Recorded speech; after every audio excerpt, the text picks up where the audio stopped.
showing that we are streaming? We're live. We should be live. So I'm seeing you want my little deal to go second. Yeah, might as well, because mine basically what Chase Elliott said is what my rant comes down to. Okay.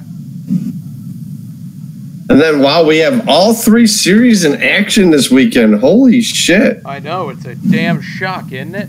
Yeah, hello, Truck. What's your name and where have you been? Oh, shit. 220 is the game. And the new... So DirecTV updated their menu. Yeah. And it is creeping me out.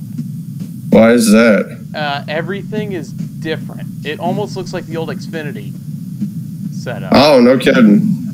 Yeah, I'm not a fan of this. No, I like our WoW service. The only problem is I need to get a little bit more channels with it because we don't have NHL Network, I don't think. The CBS Sports Network or what was the Chili Bowl on? Not Access. Mav TV. Yeah, Mav TV, that's it. Because they show a lot of the ARCA races on that and the CBS Sports Network. And by the way, did you see the ending of that ARCA race on Friday? I didn't see the end of the ARCA race on Friday. You know, best race of the weekend. So, what the fuck? What is this thing doing? So I tried to, and I'll get into this when we get in the show of why I couldn't watch the entire Xfinity race. Yeah, that was kind of a problem. You didn't record long enough? No, my DVR stopped. Really? Yeah. My DVR stopped like 10 to go. No kidding. It was a good finish, too. 3 followers. 3 followers right now. Nice. For a tweet posted 5 minutes ago. Nice. Yeah, I'm going to post those pictures on Twitter. If I can do that. Oh, here we go. I might post the video to the pre-game of the Lightning game on Saturday to our YouTube. Yeah. Because it was sick. Oh, hell yeah, it was.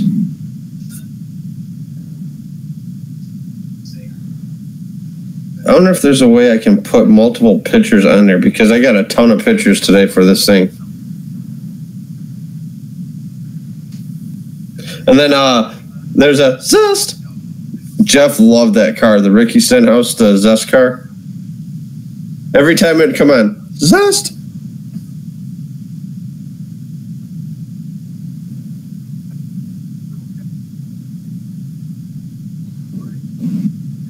From what I saw this weekend, though, I mean, it's like nobody, like Chase said, like nobody wanted to win. No one was doing anything on that last lap. Not a damn thing. At all. I can put this in the group, can I? What's that?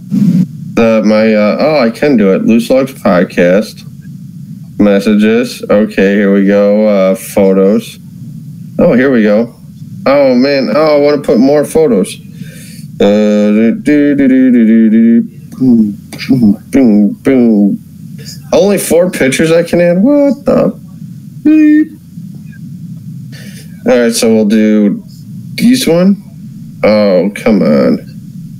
That one, this one, and this one. Add 4. Tweet.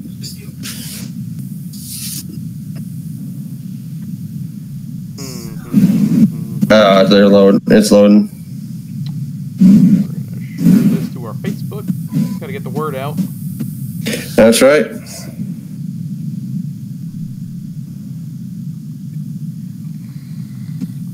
Every so often you're going to hear my vape. For a little bit. I'm waiting until after the show to do what I'm going to do, so.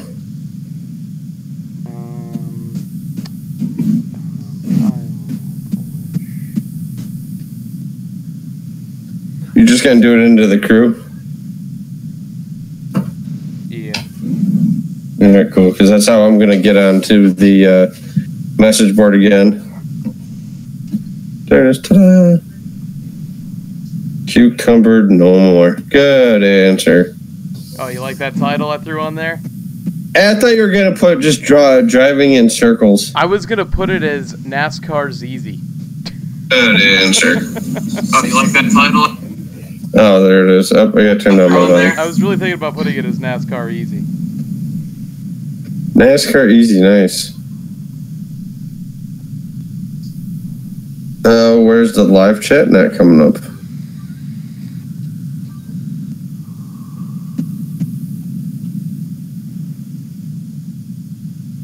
Huh.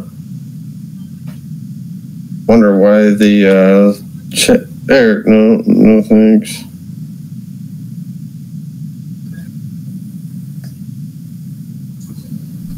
All right, and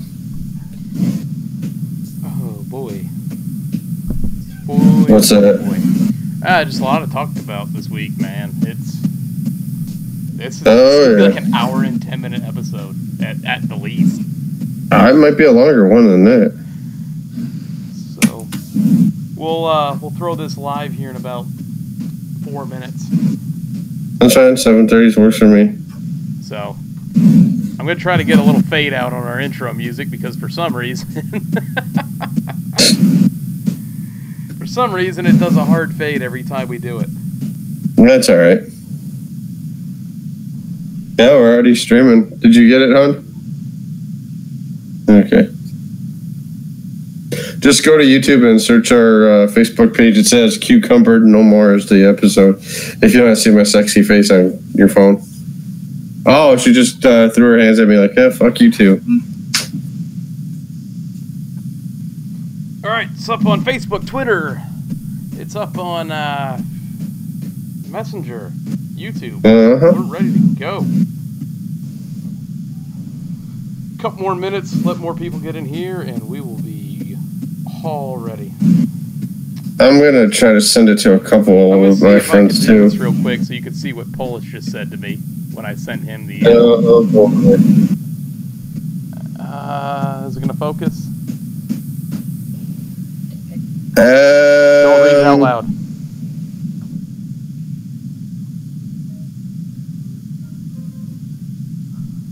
Oh, wow. Nope, not the title of the episode, Polish, but thank you. No. I'll send it to Jeff. Or did you already send it to Jeff? Nope, I didn't send it to Jeff. Alright, I just sent it to Jeff, so. So everyone can hear a little banter who's in here right now. Yeah.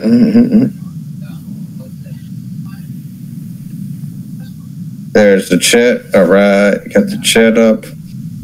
What's up?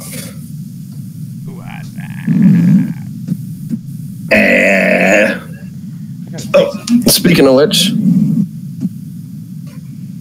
I gotta put my hat on tonight. Yep, always gotta have the hat on. Of course. Even though he's not driving anymore, I still wear it every day almost. So have you been? I've been thinking about it a lot to get them the speed crates. The speed crate is totally worth it, man. Yeah, it's like $30 a month, and you get like T-shirt, hat, stickers, flags. If you see behind me, I got like a little Chase Elliott flag. Like, yeah, that you got came with it. Oh, did it really? So for what you're getting, like I got a lanyard, a little ticket holder lanyard. Yeah, it's totally worth it. Yeah, because I was thinking about getting Sarah the Jimmy Johnson one and me the Byron one. William, Big Time Byron. Or even a Bowman. I don't know. Showman the Bowman? Maybe even Chase. Maybe Chase. Chase from the same place? Yeah, that's right. I'll keep going all day. All right. Alright, ready to throw this thing live, Ryan? Alright. Yeah, let's throw it live. Alright, let's get it. Thor Daddy's going live, so shh. If I bleed tonight, if I am sad tonight, I don't have a job to find, and if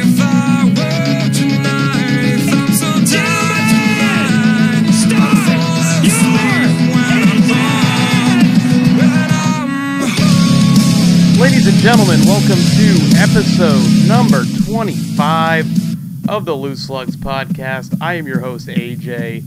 With me, as always, my co-host, Ryan. What's up, AJ? How's everybody doing? Hope everybody had a wonderful weekend.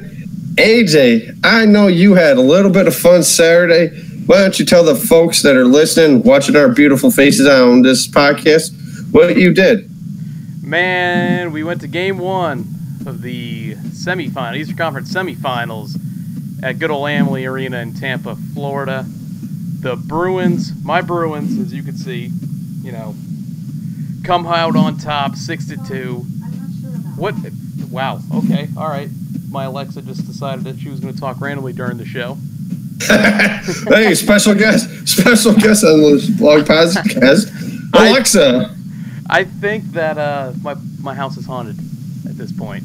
It may be. So, we went out to the game, Adam and I. Some of you know who Adam is. He edited the show for a long time, got us all set up in this little new setup we have here now. And I will tell you, I've been to NASCAR races, I've been to baseball games, football games, hockey games. I've never experienced anything louder than a playoff hockey game. It was intense. And like I said, Bruins come out 6-2 on top.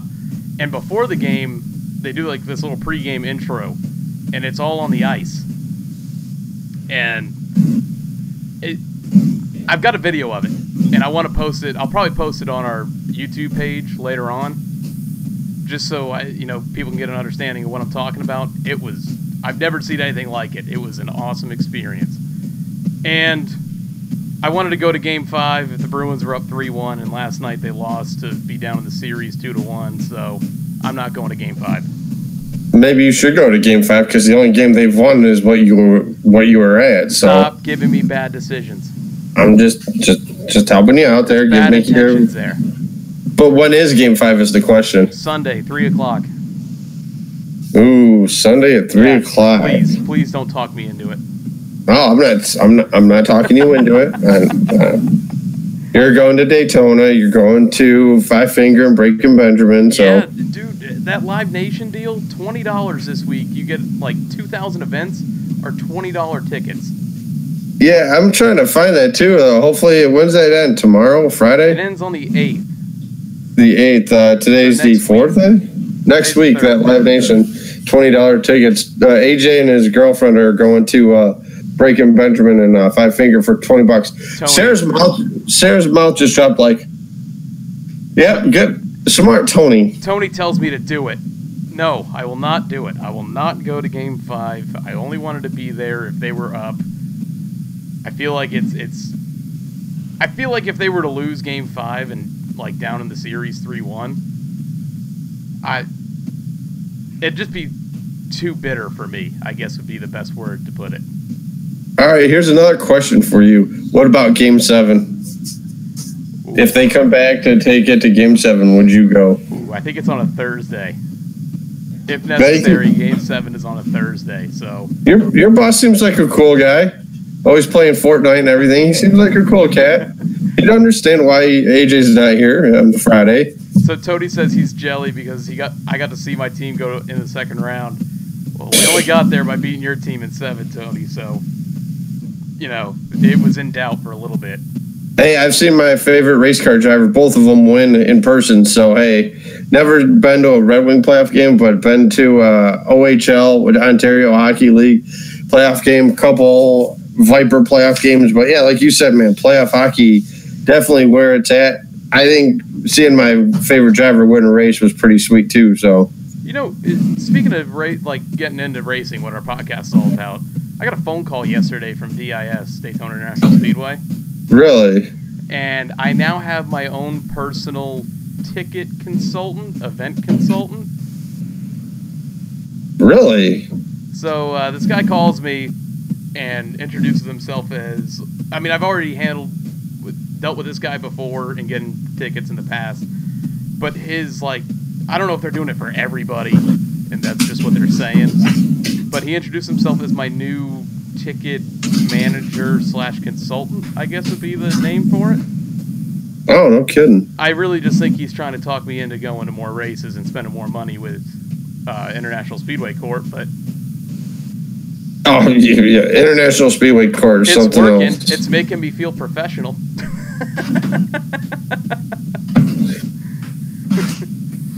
So we had plate racing again this weekend, Ryan. You can call it plate racing. I call it follow the leader. We had some interview that happened, I think, yesterday that we're going to very much so get into. Basically what AJ's saying is AJ is going to blast somebody in particular that we all know. Some of us may have loved this person. Others may have not. No, Tony, I did not tell the guy I'm kind of a big deal on the phone. I should have, though. Thanks for reminding me now. So... Tony, Plymouth Whalers, baby. That's right. And my girlfriend just texted me, who was also watching, saying, tell them I said to quit encouraging you, because they know how quick that'll happen. Hey, wait. She encouraged you to go to Daytona, so... It was her decision. I throw that on her. Oh, I see. Oh, no. But, AJ's going to get a phone call here in a minute. AJ's got a 2-page rant later on, talking to the third person on a certain interview that happened yesterday. I'm sure everybody listening already knows which one I'm referring to, but I brought out the racing reference on this one, just to do a little stat digging. Oh, boy. So, with that being said, Rien, I heard you went out somewhere today. Yes. I did. Where we follow Roush Racing, Fenway Racing, they have a museum. Roush owns a bunch of shops in Livonia, Michigan, and they have a museum, everything like that, and they have open houses. Normally, they're just June and August. For when the Cup Series is here, they have a lot of drivers out there. But today, they had an open house. And I've been going to these things for as long as I can remember. Excuse me.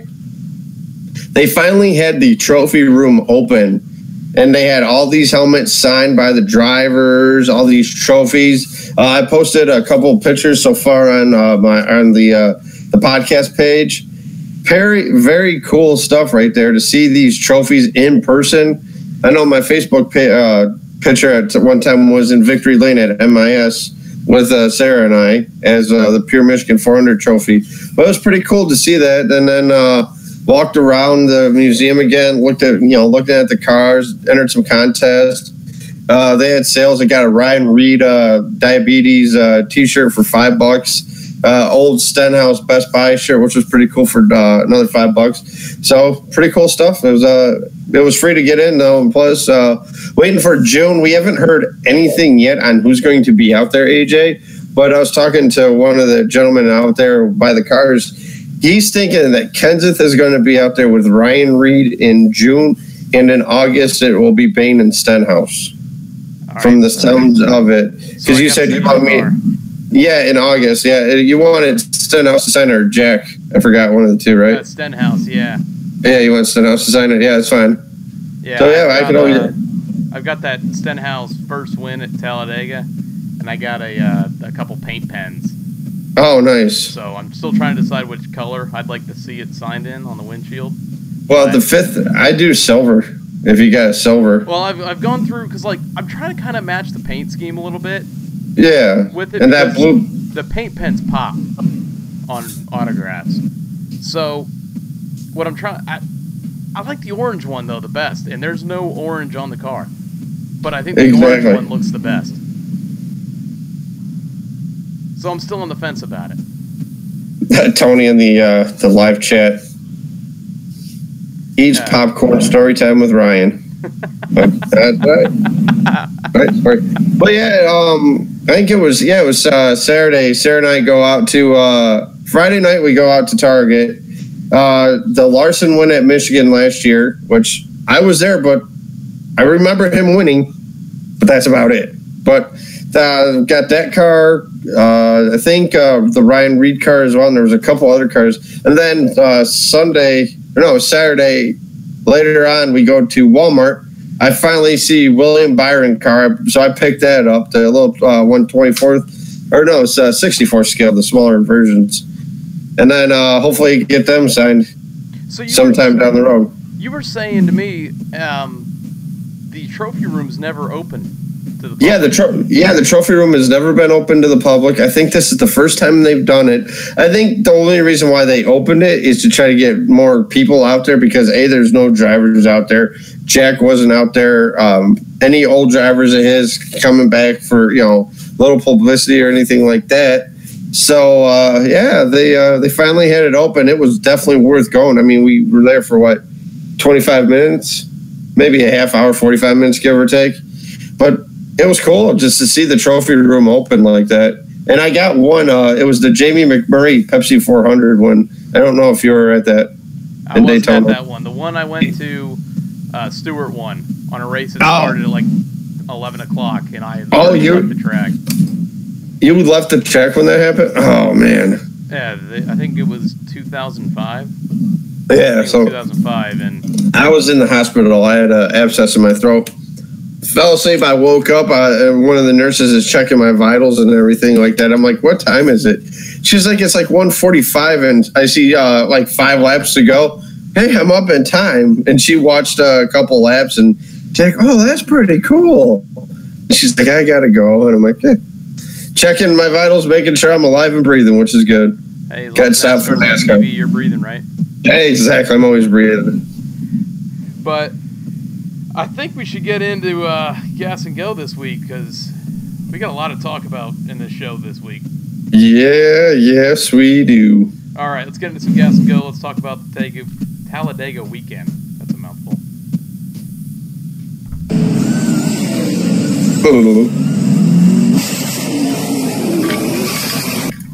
All right, so we had the NASCAR Xfinity Series and Monster Energy NASCAR Cup Series in action this weekend at Talladega. We'll start off with the Xfinity Series and your winner, who probably had his happiest moment and his saddest moment of his racing career this week. Spencer Gallagher wins his first win in the Xfinity Series. He only led one lap. His first lap he's led all season. The most important lap. And it all came because Austin Cindric ran out of gas on the pace laps. Mm-hmm. I mean, that's how that came to fruition, basically. I tell you what, though, he made a hell of a move, though, to get to the front, to the lead. I enjoyed it for most of the races I saw, the little bit that I did catch. But like I said, got home, saw it. The drivers only, I am a big fan of. I went back, skimmed through it again. Just at the end, I don't know if you caught it. We'll probably dive into it a little bit later. They're going through Keselowski's with Shannon Spake, everybody like that. And then they're like, hey, we want to thank everybody who helped everybody out. And then all of a sudden you hear Bubba go, well, what about us? I'm dying laughing. Sarah's dying laughing because Bubba out of the blues is like, well, what about us? I think I have it I still have it recorded on the TV. I'll probably record it with my phone and then send it to you. But it just Bubba being Bubba. It was funny as hell. There was a little pit road interview they were doing, and I think it was with Ryan Blaney, where they flashed the camera up to Blaney, and he's staring at the Jumbotron on the infield, and he's giving his pit road report, and Harvick says at the end of it, hey, Ryan, next time look at the camera. And he kind of does one of these oh. Well, you gotta think them guys are so out of their element. I think Harvick's going to become a broadcaster when he's done, when it's all said and done. But I enjoy it. I kind of hope NBC does something similar to it, even though I don't think they're going to. I still think it's one of the more entertaining races to watch, just because the knowledge these guys have. Boyer's a blast in the booth. Logano's been pretty good. Harvick was good. All of them guys were good. Yeah, I thought the drivers only broadcast was awesome this week. Go ahead. The eating the ice cream, and then they're getting pizza up in the booth and all that. And then I think it was Jones or somebody. It's like, yeah, where's our food at down on pit road? But I guess Bubba and Blaney had a barbecue like that, crab cook-off and all that, or shrimp or something like that. Oh, they got hooked up. Oh, of course they did. So, my DVR good point, Patrick. So after the game, I come home, and I told you on the way home, don't tell me who won the race. I haven't seen nothing yet. I have it all recorded. I'm going to watch when I get home. So I had no clue everything that had happened so far. I get home, flip it on, start watching it, skimming through commercials, and I notice I'm getting towards the end, and there's like 30 laps to go. And I'm just sitting there thinking, this must be a really quick final 30 laps. So I'm going along. Daniel Hemrick blows a tire with 9 laps to go. And as soon as the caution flag flies, end of the recording. So I watched every lap up until 9 to go because my DVR cut out. So I had to watch the last lap on YouTube. Oh, wow. So I could see who won. Patrick just put something really good into the live chat. Life can humble you. Up on top one day, rock bottom next. Spencer will learn, and he's even come out and said he's going to come back stronger, better than ever. He's going to learn from his mistakes. I know Junior posted something about that as well, or he tweeted, I should say. So if you've been living under a rock the last couple days, Spencer Gallagher failed a drug test, NASCAR wellness test, whatever it's called over there, and is now indefinitely suspended. He's joined the wellness program, which I forget the name of. I should have wrote it down because I was just reading it today. Like what is it called? It's something weird. I know that. I mean, I don't think it's Motor Racing Outreach. That's something else. But I think that's where he's going to get the treatment at. Is the Motor Racing Outreach. I think that's where the treatment is, where he's going to, if I'm not mistaken. But he did say that he's going to get himself taken care of, and in the position he's in, he needs to be a better role model and a better example. So I wish Spencer nothing but the best. Naturally, I do too. We both do. But like Patrick said, he's got to learn from this. Yeah, I mean, next thing you know, like he said, the thrill of what was the agony of defeat, the thrill of victory and the agony of defeat. Basically, right there. Every time. I really do. I don't know, man. Talk about how great of a quote it was, and you forget it every time. I do. Yeah, but like I said, the whatever I just said, but still. He'll learn from it. He's a young kid. Hey, we all make mistakes, right? Yeah, that's for sure. I mean, every day we all make a mistake. We're human. That's what we are. That's what happens. This one, unfortunately, is a big one. Because he's in the spotlight. Yes, it is. But hopefully he's like a Jeremy Mayfield and can actually come back from this. Yeah, man, that guy. Oh man, something else. That kid Mayfield. That was probably the worst one we've had in a while. Have they said who's going to be in the car at all, replacing him? I haven't heard anything about that. I had it in news, but I guess I can say it now. Ryan Sieg will be taking over that ride. Oh, Sieg? And he is eligible for the Dash for Cash. Oh, nice. So, speaking of Dash for Cash, Elliott Sadler goes back-to-back on the Dash for Cash. Boy, his wife and kids must be loving him right now. No kidding. Yeah, you don't win the race, but hey, you win what was it, $1 million or something like that? I'll take a fifth place finish and walk out with a huge chunk of change. I will too. And they, I think it was on Twitter or something like that. They had him sleeping next to both the checks and all that. It was pretty funny to see, actually. I got a quick giggle out of that. I was listening to Lap Traffic, their show from this week today, and they were saying about how Elliott Sadler's like that, just that veteran. He doesn't need to win. He hasn't won a race in over a year, but he always finds himself in the championship hunt at the end. Almost like what Matt Kenseth was in 2003. He exactly. won one race, but still won the title. Yep. It's the finish is what it is. That's all it's about. All these playoffs are is consistency. You don't need to win the title. You just have to finish in front of the other 4 in the final race. Yeah, win stages. Look at what happened. Truex had the damn championship won, and he wasn't even at Homestead yet. No, all he had to do was finish higher than them guys, and that's what he did at Homestead. He didn't need to win a single race in that chase to get to Homestead. No, not at all. Because all the acclimate or all the points he progressed throughout the year, winning stages. I think he won like 20-some stages, I thought they said, or more than that. Some crazy number. Yes, it was. Out of all the stats I looked over for this week, that wasn't one of them. No. So we had a big wreck early on in this race, Ryan. Took out 5 cars, and what a hard impact it was for Spencer Boyd. Oh, man. It was like 3 seconds after the wreck had already kind of slowed down a little bit. He came in full throttle into that thing. I don't know if he didn't have brakes like Joey Logano said or what, because that car came in like a bat out of hell. Kind of reminded me of Days of Thunder right there when they're telling him that the crash is happening. Yeah, go high, and he's gunning it, and then oops. Yeah, I don't know if he like got into some oil or something, so he couldn't stop as quickly as he wanted to. But oh my God! Hey, even in these super speedway, it happens just like that. A snap of the finger. Oh, no doubt. So yeah, I mean. Was a good race all in all. So on Saturday, I thought it was a good race, but it was just single file. Like the whole weekend was single file all weekend long. You know what I think? You know what I think caused that? Friday practice with what happened to Jamie Mack, and I think we'll probably dive into that when we get to the Cup cars. I think that what was it when Kyle Larson went into the catch fence at Daytona, where his engine was inside of the grandstand there.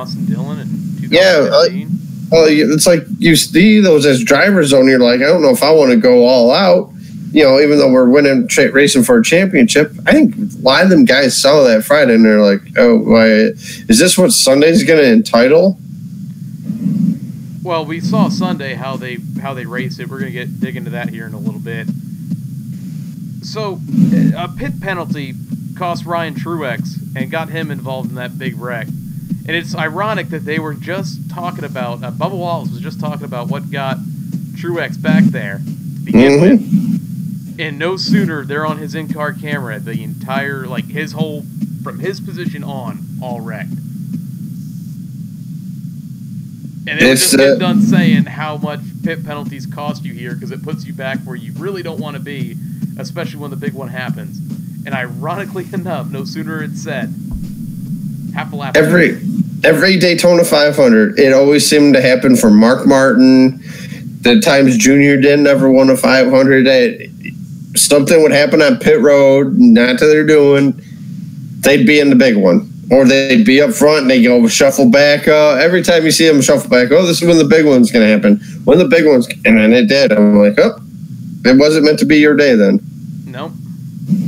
And it seems like every time it's just, we get a big one, a big wreck every time we're at these tracks, no matter if it was tandem racing or if it's pack racing. Which I could not stand tandem racing. Don't get me started on that. Yeah. I didn't like tandem racing just because it felt like at that point, in a sense, more of follow the leader type stuff. But now this is follow the leader type stuff. I know there's some people out there saying take the restrictor plates off these cars and let them go. All right, I'll show you Jamie McMurray's crash. Yeah, I'll show you Donnie Allison in '88. Yeah. The reason why we got the restrictor plate on these cars. You know, I want to get into that McMurray stuff here. So just continuing down the line, Hemrick dominated this race early. Like I said, he blew a tire at the end of the race, and it cost him dearly in the finishing order. We had the stage winners of Daniel Hemrick, Stage 1, Elliott Sadler, Stage 2, and your eventual race winner, Spencer Gallagher, Stage 3. Top 5, Spencer Gallagher, Brandon Jones, Justin Allgaier, Noah Gragson, and Elliott Sadler. A couple notable finishers we had this week. Sixth place, Ryan Siege. 7th place, John Hunter Nemechek. 10th place, Garrett Smithley. And 13th, Jeff Green. Good to see Jeff Green back up in the running. Yeah, it was. I see. That's why I like. I love these restrictor plate tracks because these underfunded teams got a chance to compete with these guys. It just shows like what these guys can do if they were in the equipment, though. But yeah, like I said, nice to, like you said, good to see Jeff Green back up there. Good old boy. It was a solid race all around too, I thought. Yeah, it was. So, moving on here, we've got the standings. Elliott Sadler Tyler Reddick and Justin Allgaier in the top 3 positions, all JRM cars. Is this any shock to anybody? No, not at all.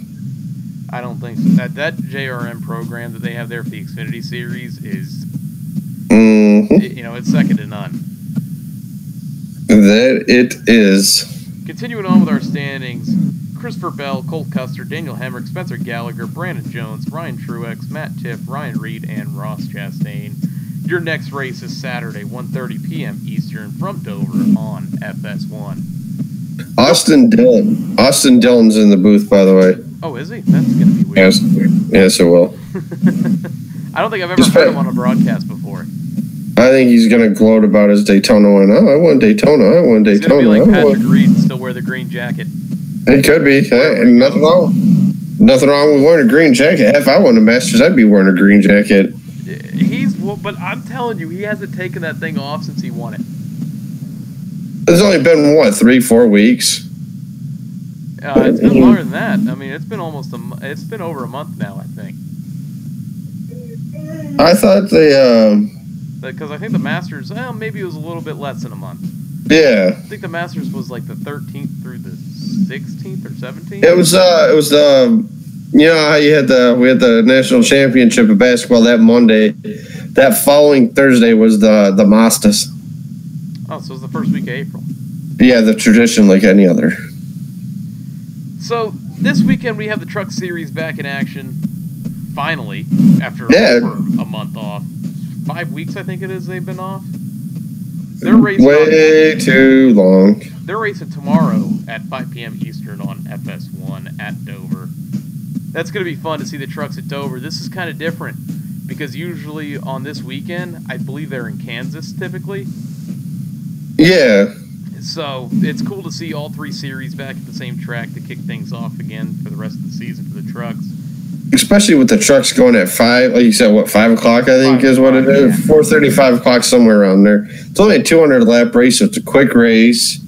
I mean, I know I'll be tomorrow. And Dover's a fun track. Well, Dover, you know what? Go ahead. No, go ahead. You know what Dover is? Bristol on steroids. It's definitely Bristol on steroids. You hit the nail on the head right there. Thank you. So I'm supposed to play softball tomorrow night, which I'm going to. Oh, boy. But you best believe that on my phone I'll have the NBC Sports app going so I can watch Games 4. Oh, for the hockey. Oh, yeah. Yeah, that's going to happen. Oh, I bet. All right, moving on. We got the Monster Energy NASCAR Cup Series at Talladega. And before the weekend really even began, we had a practice crash like none other. Like nothing I've seen since... Was it Michael McDowell in 2008 during qualifying? Oh, at Texas? That was one of the worst wrecks I think I've ever seen, whether it be during a race, qualifying practice, when McDowell, you heard him on the radio, yeah, I'm tired. All of a sudden he goes into turn 1, loses it, head first into the wall, barrels down the backstretch, lands halfway down the backstretch at Texas. That was insane. No, it was an intense wreck for sure. That was, and so was McMurray's too, because we're at work. And we got the new cable, and we haven't switched over yet, the email or anything like that. So I'm like, people are like putting on one of my NASCAR pages that McMurray wrecked, and I finally saw the video of it, and I showed Sarah, and she was like, "Did that just happen?" I'm like, "Yeah, it happened in practice. Cut a tire." Yeah, so he cuts the left rear, I believe it was, and going 203 miles an hour is what the Fox tracks had it at. That thing got sideways. It started to get a little airborne, but then it really got airborne when, I forget who it was, hit him. I think it was Newman, I think it was. Newman that hit him in the door? He can't catch a break. First of all, always got cars on top of him at restrictor tracks. Truex Jr. was on top of him a couple years ago. Carl Edwards, when he went into the catch fence, hit the wheel, hit the windshield. He can't seem to keep cars off him. No, it's... I wish we had like a countdown. Top 5 Newman wrecks at Blade Track. Oh, yeah, the car's on top of him. Yeah, he just can't catch a break when it comes... No, he cannot. Basically, McMurray's flipping, barrel rolling down the backstretch, and then he gets up into the retaining fence over there, retaining wall and catch fence. They just put that this year, because remember what it was Kenseth. I think it was last year, the spring race, where it looked like the camera angle, or it looked like he was getting ready to go over that. So they added. I do believe that's brand new this year. I thought the Kenseth incident was 2 years ago. I think that's when they added it. It may have been last year or this year. I'm not sure. I don't think anybody flipped last year. Oh, no. Chase flipped last year. Yeah, all right. Yeah, it was 2 years ago then. On the back stretch, right on the wall. Yeah. Right there. So either way, the result of this, thank God Jamie Mack was okay. I mean, not that there was really any doubt with the way the cars are now that he would be in trouble, but it's good to see him get out of the car, immediately get the backup ready and going. So NASCAR decided that they were going to shrink down the whole size of the restrictor plates after that. And I wish they didn't, in the sense of I thought it was making the racing better the way it was. I don't think there would have been as much follow the leader that we had. And I think that scared everybody because of this new restrictor plate. And I told you this on Sunday. The problem isn't the restrictor plate. The problem really wasn't the tire going down. The problem is this no ride height rule that they have. Yep. Because these cars are so low to the ground that as soon as a tire blows on these things and they get sideways, they want to go airborne. Of course they do. Even with the entire safety feature of the Gen 6, I guess, well, Gen 7 car. Gen 7.5. Yeah. 7 3/4. Oh, you just took it right out of my mouth. Damn. But yeah, I think that rule change has kind of hurt restrictor plate tracks. And I remember there were days where these roof flaps prevented cars from going over. Now the roof flaps ain't doing. Yeah, it's except for yep.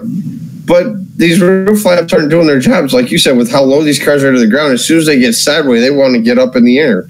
And no matter what roof flaps are going to do, they ain't going to do anything. I don't care who you are. Try going 203 miles an hour and have your rear tire blow. Not fun. You're going over.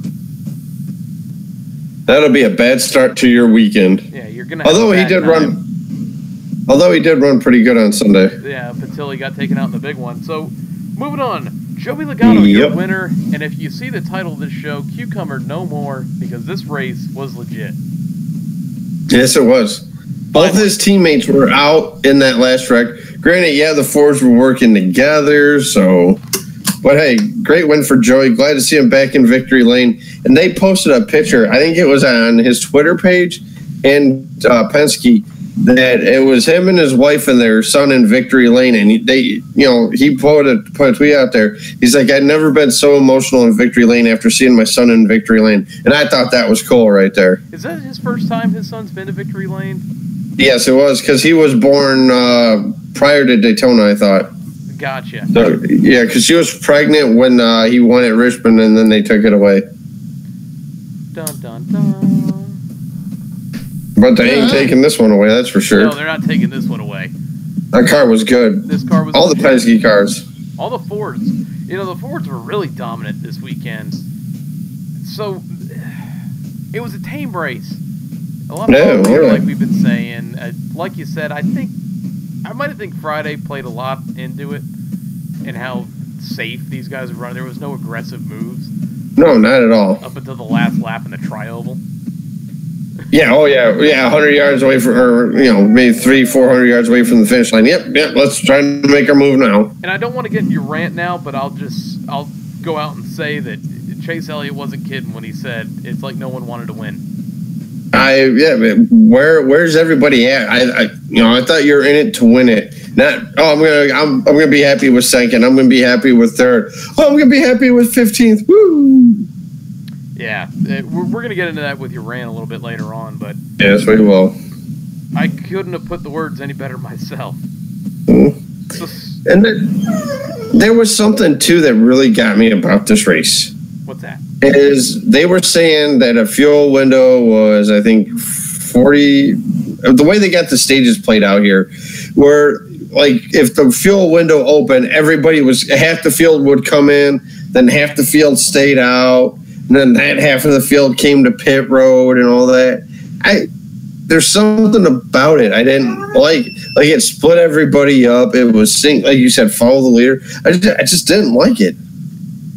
And I honestly think it played a huge part because of what happened with McMurray on Friday and what we saw happen later on in the Xfinity race.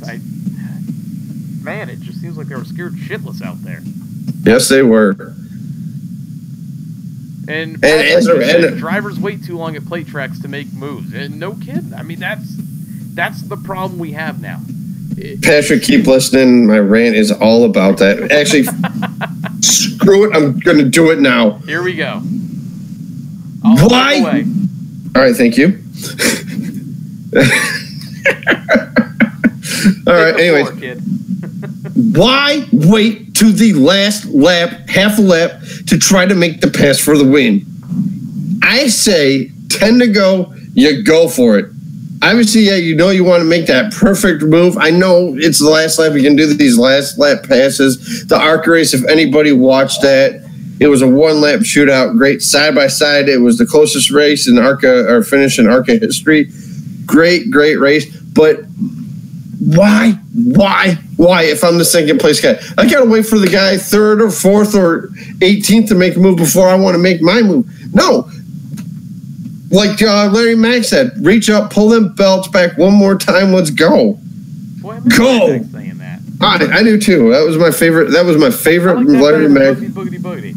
Yeah, and then that's when DW would do boogity, or however he does it. But why wait to the last lap? I don't understand it, especially at these restrictor plate tracks. I understand if it was a Michigan, a Bristol, a Martinsville, a Kentucky, anywhere like that, maybe even Watkins Glen or the other road course. I can't have a brain for now. Infineon, I think that's what it's called. Sears Point, how's that? I'll go back Sonoma. To Sonoma, thank you. I call it... It's your point. Yes, but like I said, I don't understand it. Why these guys wait so long to make the pass to go for the win? You're out there to win. A, for yourself. B, your fans. C, your sponsors, your family, your crew members. Like Chase Elliott said, and I didn't think anybody else wanted to win. No, it seemed like all the Ford's guys were content with finishing 2nd, 3rd, 4th, 5th. I understand that you want to help your car makes out. I understand that. I get that. Screw that. But when the race is on the line, you go for it. I can see it. You know, like then when they were doing the pit stops. If you want to come in, Fords come in. Have all the Fords come in together. They didn't. It drove me crazy. You know, that whole separation, I actually had it here in the notes for the race. That whole separation that they did with the manufacturer pit stops completely separated the end of stage 1. I think they had 10 cars at the line. Yep. Yep. I mean, don't get me wrong. It was cool to see Byron and Bubba up there leading at Talladega, and Bowman was up there. Byron, all them guys were up there. But because of the whole pit strategy, I just wish they would make a rule like, if you don't have any damage, like at Daytona and Talladega, I mean, granted, yeah, I know it's strategy, everything like that. Something about pit stops. Only after after lap 25. You can't pit till after lap 25. I think it has to do with the stages and how they worked out. You know, you didn't see back in the day, like, because they were the same manufacturer, guys like Jeff Gordon and Jimmy Johnson, and they were on the same team letting each other win. Yeah, no, they went after each other. No, exactly. This whole... And now it's like... There's not even race teams anymore. It's manufacturers. Toyota stick with Toyotas, Ford stick with Fords, and then Chevys, unfortunately, stick with Chevys. It's like they don't want to, but they will. They have to. Mm-hmm. Yep. It seems like... And it's not me being a Chevy homer saying this, but it seems like Chevy is the only guys out there that want to be competitive with each other. I'm not being a homer either. And everybody else, they're just there so that their manufacturer, their emblem gets in victory lane. It's so stupid. And it hadn't started until about 8 years ago. About that. When Toyota came in and naturally Toyota stayed together. We all knew that was coming. Of course. But once, like, all these... When Penske switched to Ford is when this started. Because then they started sharing data with the Wood brothers and, you know... Roush and... Totally killed everything. That needs to stop. And now Stewart House is now with... I didn't know that about Roush and Yates engines for Stewart House. I didn't know that until I think it was Boyer that said it during his interview after he got taken out in the big one. Yeah, it's just like I said. What are you gonna let another guy win a championship because he's the same manufacturer as you, and you don't want to pay him for it? You don't want that guy. My interview. I'm glad I finished second in the championship, but I'm glad Ford won the championship. I get it. I get it during the interview. Like if your teammate wins, yeah, you know, cool to see my teammate in victory lane. We had a good run and blah blah blah. No, you go out there and you win the damn race. That is what you are paid the money for. You don't want us to follow the leader. This isn't T-ball. No, speaking of T-ball, I got my first T-ball coaching on Monday. Oh yeah. That's right. I'm coaching T-ball. Bunch of 5 and 6. Circle the here now. I already got it going. We're gonna have it all year long. So, but yeah, a bunch of 5 and 6 year olds. So I think it's 8 or 9 kids on the team, which is everybody gets to bat, everybody gets to play the field, all good stuff. Oh. But but Patrick, I agree with you way too much. But Patrick, here's my question to you and everybody else that's listening. Why do you think they wait till the last lap? Because this is just... you want to be the guy who has the last shot at the win, I guess. I guess you don't want to fit off anybody else. First place is usually a sitting duck, but not when you have your same emblem behind you. Don't get me wrong, the Daytona, where it was Hamlin and Truex that were, you know, they waited to the last lap. I mean, it was a good finish, but the rest of the race was follow the leader then. And as I said to you, that because you were at that race, I'm like, it may have been me because I was watching it on TV, but that race wasn't good. And you can't have a great finish make up for a subpar race. I missed the plate tracks where one line was moving, guys were making moves, and the other line was moving, doing the same thing, but they were together the entire time. Yep. You know what's the funny thing now? Is that I don't think anybody wants to try to go to the high side at Daytona and Talladega because they don't move anymore. But here's something for you. Okay. They started calling it the junior line this weekend. Yep.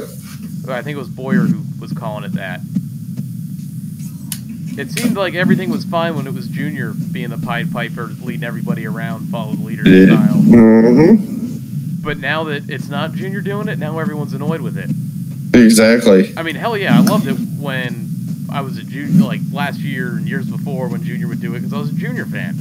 Oh, of course. It was fun watching him. He was going to win the race. But now it's like, oh, I wish it was a little bit more entertaining. I understand this side of it now. And Patrick just answered, why question mark? No idea. It's crazy. It is. It's crazy. You're out there to win the race. Sponsors may pay big money to be on your car. They want to see that car in victory lane. No doubt about it, man. I think they get scared making the moves on the last lap. I do too.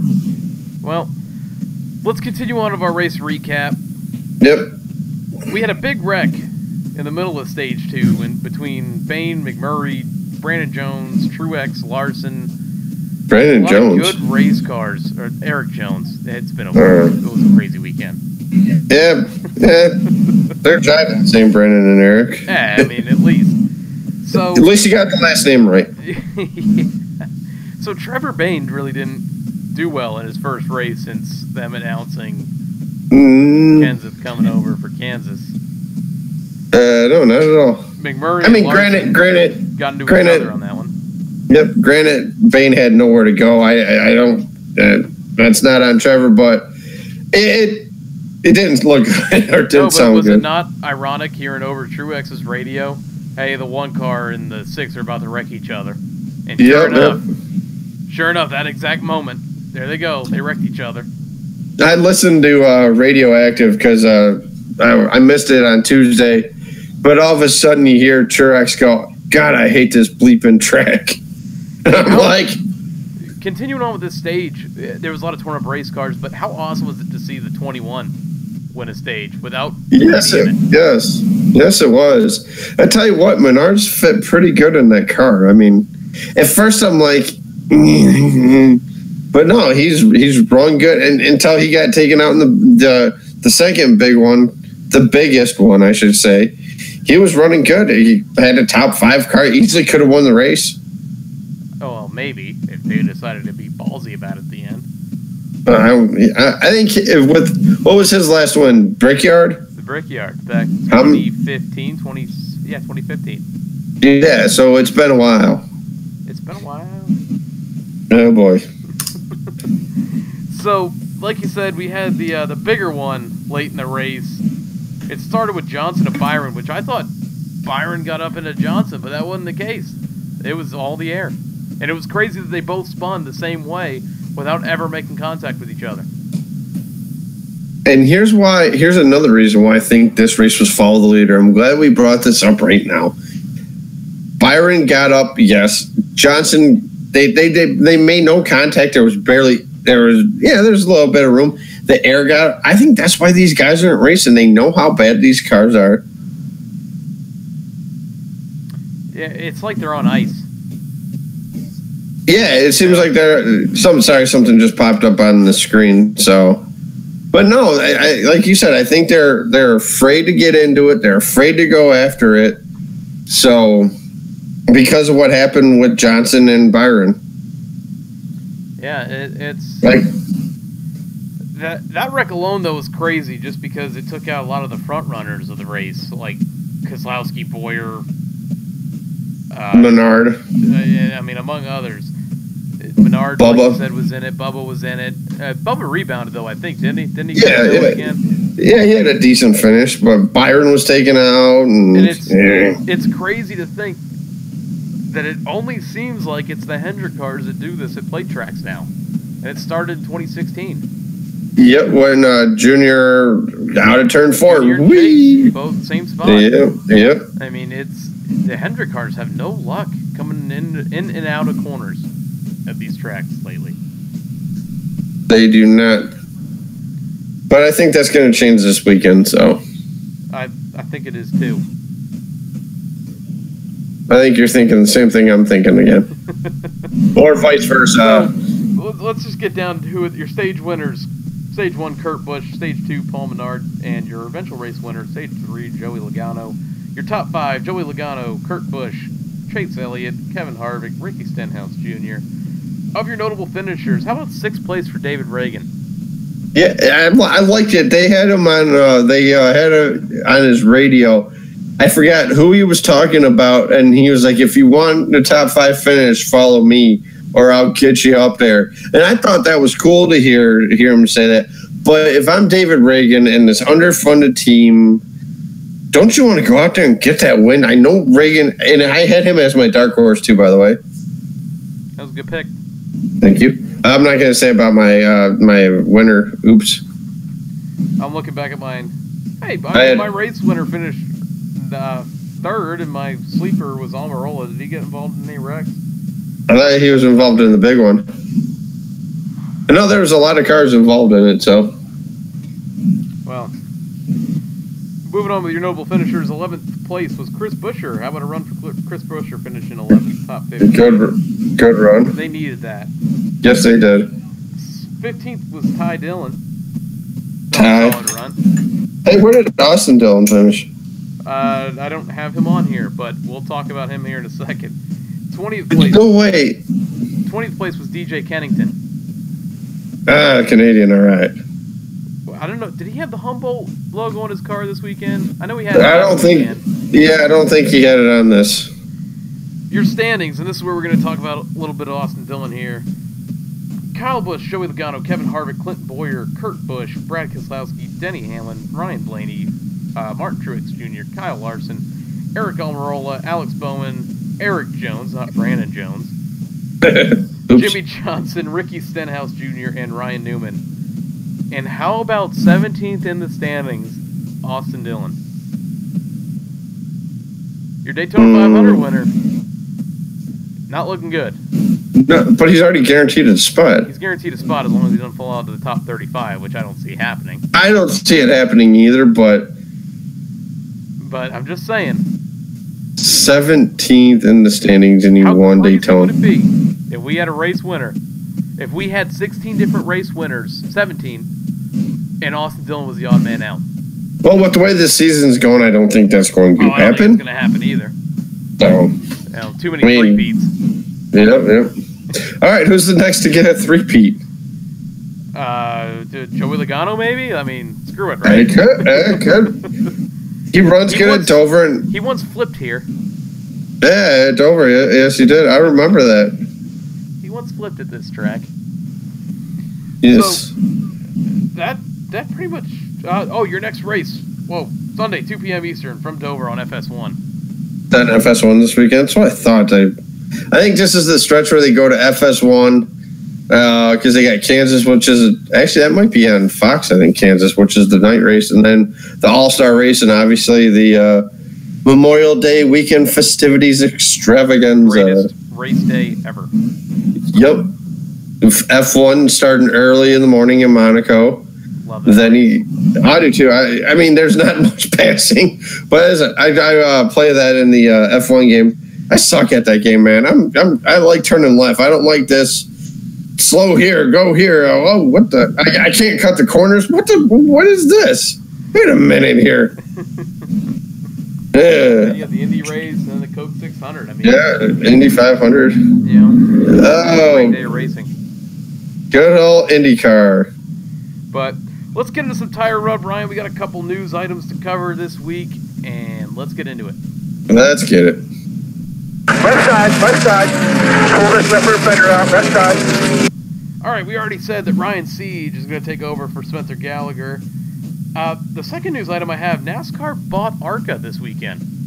Yeah, I saw that Friday, and I hope it does good things for ARCA. I love watching them guys on TV. Couple ARCA races in person, seeing Kyle run in the ARCA car when he was in Chevy. And I hope it does good. I really do. I'm going to take it a different direction than you are. Okay. I hope NASCAR can... The way that ARCA is designed now, when they go to some of these short tracks, they have great drawing crowds. I hope NASCAR will look deep into this, see how they're doing it and how they're making it work, and implement it in with NASCAR. I mean, personally, I think we need more short tracks. Well, of course we do. I gotta get that T-shirt that I think Sherwin has it from PETM. It says more short tracks. I need to get one. I agree. More short tracks, man. I mean, I get it. Yeah, you got these mile and a halves, everything like that. I mean, tracks in there too in the ARCA series. Yeah. Oh yeah, the ARCA goes all over the place, man. There's a lot NASCAR can learn from this. I think there is too. So, I mean, it's a good move. Good move on your end. I agree. I'm all for it. But like you said about going to all these short tracks, maybe switch up the schedule every other year. I know a lot of these tracks get 2 races. Some of these tracks may only get 1 race if they go to more of these short tracks. Something like that. I think a lot of it has to do with attendance figures and these short tracks that they go to. I know ARCA goes to Toledo Speedway, which is not too far from where Sarah and I are at. We find out that when the date is, we may go down to Toledo for the ARCA race. Here comes stage racing in the ARCA series. Oh, boy. Dun, dun, dun, dun. Patrick, ARCA, I think, will do well under NASCAR watch, but no one knows for sure. I'm excited for it. I think it's a good move. I am too. Good point, Patrick. I'd like your opinion on that one. Mm-hmm. Roush Fenway says the decision has not yet been made on Bain in 19. I don't think he comes back next year. You know what I say?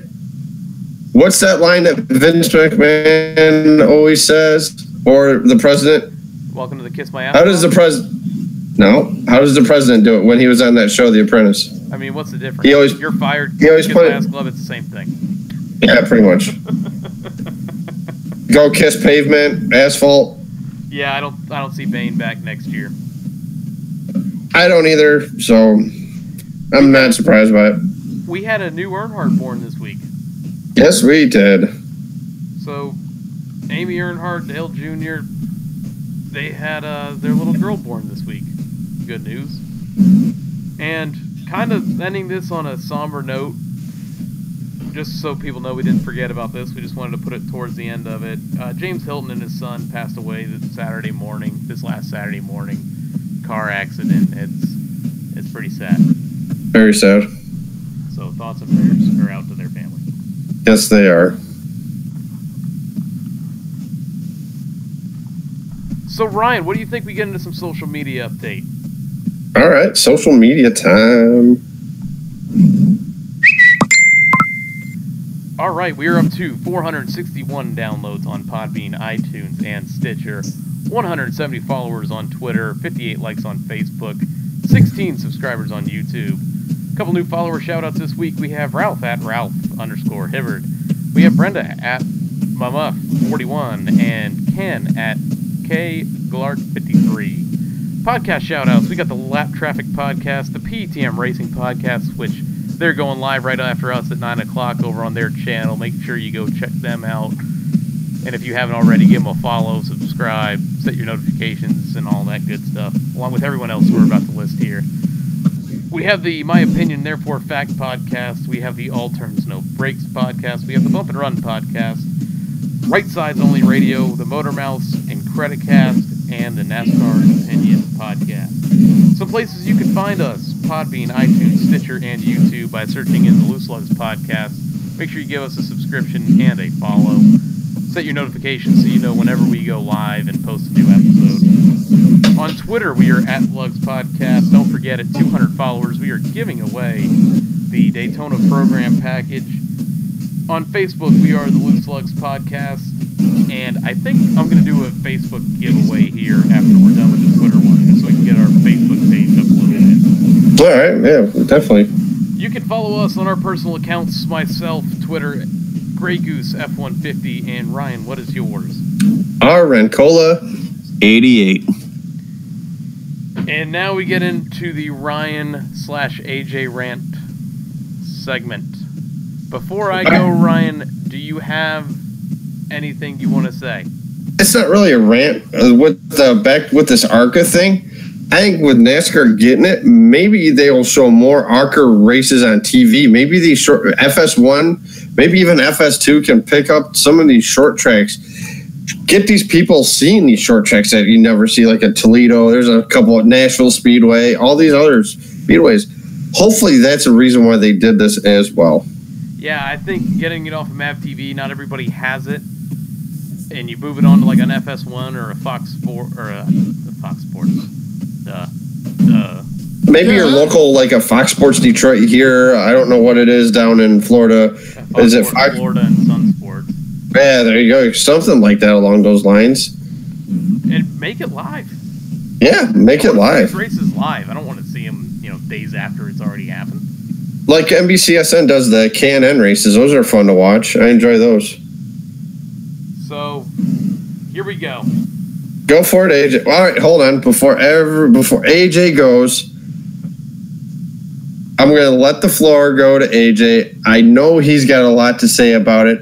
I'm going to have a lot to say about it. I know you, the listeners, are going to have something to say about it as well. But AJ, what has rubbed your skin so hard, minus the fact that the Lightning are beating the Bruins 2-1 in their series? Oh, screw you, Brian. Why? So, how long have you known me? Well, I know. Exactly. So, just when I thought we were done with Danica Patrick, she has another case of foot and mouth syndrome and decides that she's going to go out in an interview. I believe it was with Dan Patrick. I just read the little blip on Twitter this week, or today, and saw everybody blowing up about it, so I had to throw my 2 cents in on it. Saying that NASCAR is easier than IndyCar. And I threw up a little tweet of Danica Patrick average finishes, NASCAR 24th, IndyCar 10th, or something along the lines of that. Yeah. Yeah, NASCAR must be the easier one, right? Must be easy running around in 25th all race long, multiple laps down, not being competitive. So I decided to do a little research of my own. Here is Danica Patrick's stats in comparison between NASCAR and IndyCar, along with a few other drivers. So in NASCAR, she had no wins, no top 5s, 7 top 10s, an average finish of 24.1 in a span of 7 years. In IndyCar, she had 1 win, 7 podiums, which is a top 3 finish, in case you didn't know, an average finish of 10.6 in a span of 7 years. What do you think the easier one is there, Danica?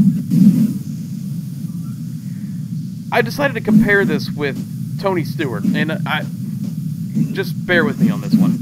I gotcha. In NASCAR, Tony Stewart had 49 wins, 187 top 5s, 308 top 10s, an average finish of 14.1, so 14th, in a span of 18 years.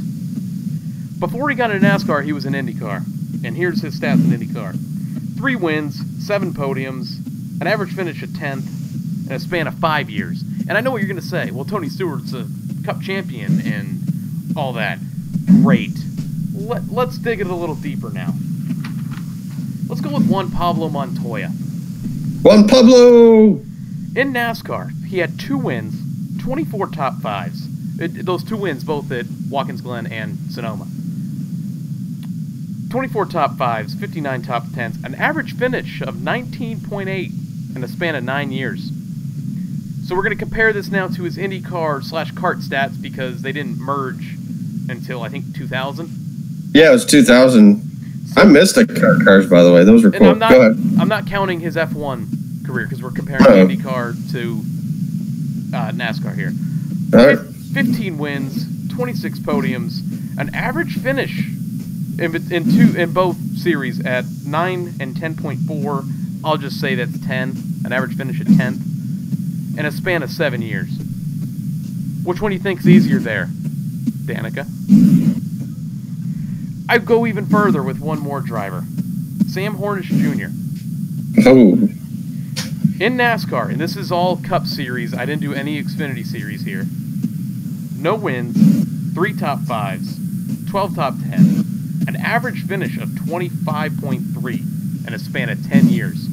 Now, mind you, in Xfinity Series under Penske cars, he had 5 wins in an Xfinity of an average finish of 13.7. In IndyCar, 19 wins, 47 podiums, an average finish of 7.8 in 8 years. So tell me, which one is the easier one?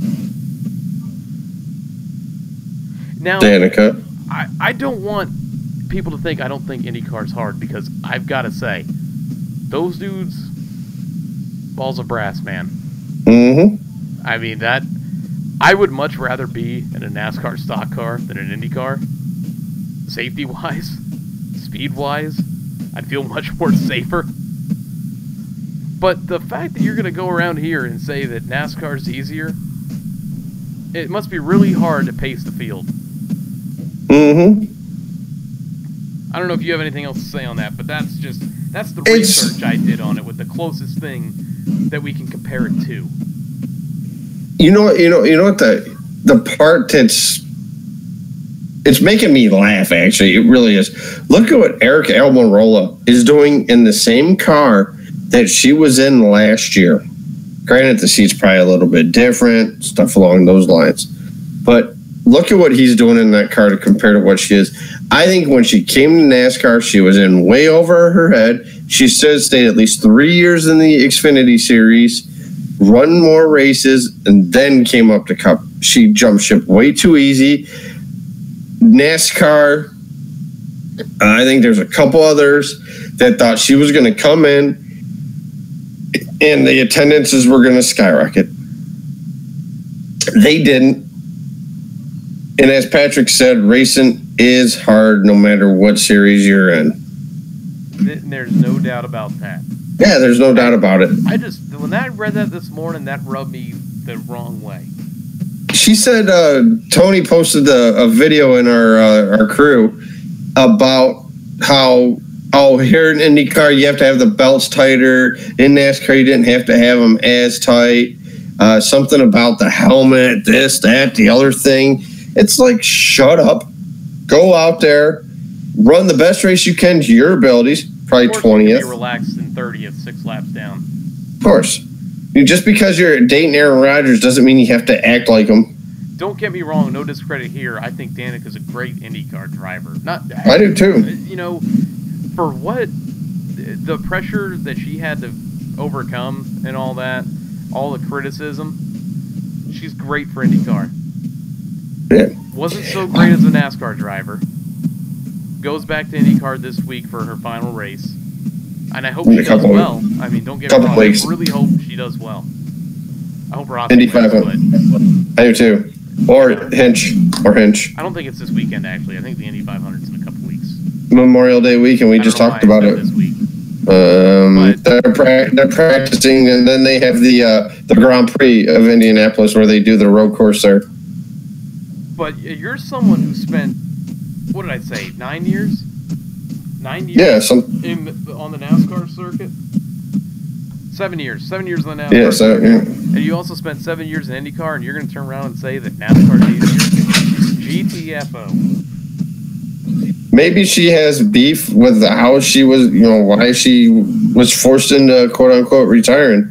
I personally think they're going to give her a ride next year in IndyCar. I think she's going to go back to IndyCar full-time. By the way, I did defend her when Kyle Petty said what he said about her. What did Kyle Petty say about her? That was a while ago with she's just a publicity stunt. Oh, yeah. And this was, I think, only in her 3rd season where I was like, give it time. Yeah. Give it time. We gave it time. Yeah. Give it 7 years. You know what? Here's the boot, hit the door. Now, here's one thing that does drive me crazy. This is a partial rant. I watch the IndyCar races. They're coming up the weekend, actually, after the Indy 500. They do double races down in Belle Isle, Detroit. It's an island in Detroit, which is pretty cool, in the Detroit River. They do all these races. Friday's free day out there, and Sarah and I are going to go out there. But when I'm watching a broadcast, and all of a sudden I hear the announcer go, "Oh, this guy has this amount push to pass." Why not let the cars drive them? Basically, what the push to pass is, they push a button and it gives them an extra boost, so to speak. I don't see that in any of these NASCARs, trucks, K&N, Xfinity, Cup cars. Nothing. It's the drivers making the moves. In these Indy cars, you push the button to go faster. Oh, come on. I mean, like I said, I like it. It's a form of racing, but why? Why not let the cars are already going fast enough as it is. You want to give them more speed by hitting this little button? Yeah, I mean, there's certain things that, I would find IndyCar to be easier in. Mm-hmm. And obviously, with the stats I just told you, I mean, yeah, it's there. It shows. It's a lot different in a 40-car field. Don't get me wrong. I give all these people, Danica, Dario Franchitti is a guy you didn't mention. I was going to mention him, but I decided not to. His NASCAR his Cup Series stats weren't nothing to mention. No, they weren't special. But he dominated IndyCar. He went back to IndyCar the year after he left Cup and won the championship in IndyCar. Now do that here. Now take a, and I've always been a big believer of this. If you take a NASCAR driver, you put him in an IndyCar, he can succeed. Of course. Look at Kurt Busch. Exactly. Take an IndyCar driver and put him in a NASCAR Cup stock car, they're not going to succeed. Maybe at a road course. Not. There's exceptions. Maybe AJ Foyt won a Daytona 500. There's a couple guys I could see right now possibly not winning, but possibly doing well in a Cup car if they get them in the right equipment. Maybe Hinch. Rossi would be a decent. I love Hinch. Doesn't he? Yes, he does. I think was it Alonso said he wanted to race in it too? Yeah, Fernando Alonso. Yep. Like that'd be cool. Dang. But I don't think they would succeed. No. I think it's kind of like the same thing you have now. What you've had with, Franchitti and Hornish. and Danica. I think it's the same result. Well, here's a question for you. Well, just let me just. Yeah, I got you. Yeah, you're good. You see who we put in. I say we as in NASCAR. You see what we put in IndyCar, and we've competed there. I mean, we've top 5. I think Kurt Busch was fine up until he got taken out, or something happened to his car. I forget what happened. I thought he finished top 10, top 12. I thought, but the year he ran it. Yeah, he led. I mean, granted, yeah. The thing is with the IndyCar, have you seen that steering wheel? I think there's more money into the steering wheel than there is into the car. They're crazy.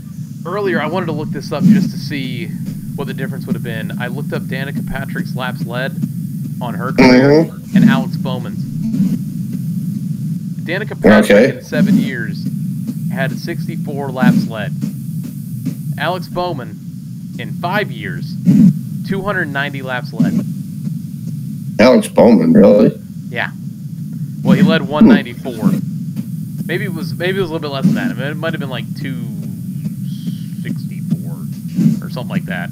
I'm trying to remember now. Yeah, because he's led some laps this season, and then he led 190 at Phoenix. He should have won. Is what he led at Phoenix.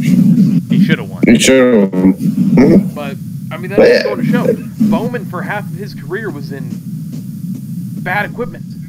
Yes, he was. So now he's in good equipment. He's going to win. And I wonder, does it come down to communication? Maybe Danica wasn't relaying information well enough. Maybe because she didn't know a lot about the car. I mean, you remember the movie Days of Thunder? The Tom Cruise character, Cole Trickle, didn't know anything about the car. And then Harry Hogg taught him all about the car, and look what happened. They started winning races. Granted, it's a movie. Danica, she didn't know that she was tight, loose. She didn't lose the rear, but she didn't know that. I'm going to give this a second because you were, sound like you were lagging there a little bit. Oh, sorry. All right, you're back now. So, I agree with you, Ryan. This is one of the, like I said, foot and mouth syndrome. That it is. And, you can't, expect, like, if somebody, like Frank Keating, for example, what car, you remember who he drove for? Was it Petty? Frank Keating. Or, yeah, he was out there. But he went back like he won the championship. You're cutting out. It was offline on my phone. Now we should be back on. Okay.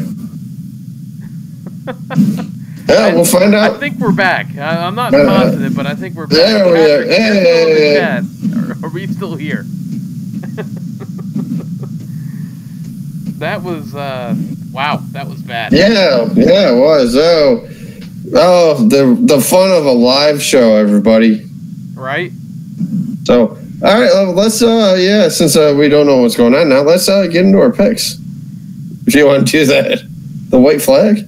All right, yeah. So let's get into the white flag, Ryan. Tight, keep working the mirrors. In line with you, coming to the white. Only 2. All right, so this week we are in Dover. Every series is in Dover. And the truck series, finally back. Ryan, who you taking? Stuart Friesen.